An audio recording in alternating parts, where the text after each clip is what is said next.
Do you want to know how you can become a creator in Onlyfans? If yes, then this video is specially for you.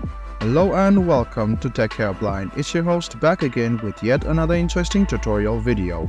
In this video, I'm going to teach you how you can become an Onlyfans creator.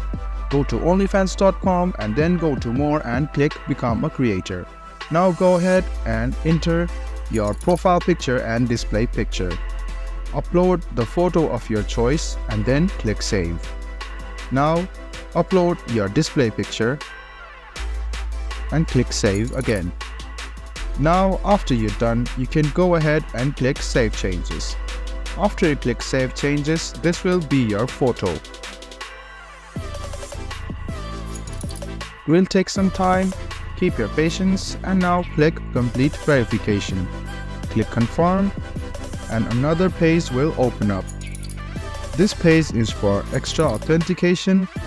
You might go ahead and read this important information and click I agree. Now what you must do is go ahead and open your phone, open the Onlyfans and scan this code. After you scan this code, you can now start to upload and you can become a creator. I hope this video was helpful for you. If you still have any kind of confusion, please do mention us on the comment section down below. Like the video, subscribe to the channel and do hit the bell button for more. Hope to see you in the next video as well. Until then, goodbye, take care and enjoy.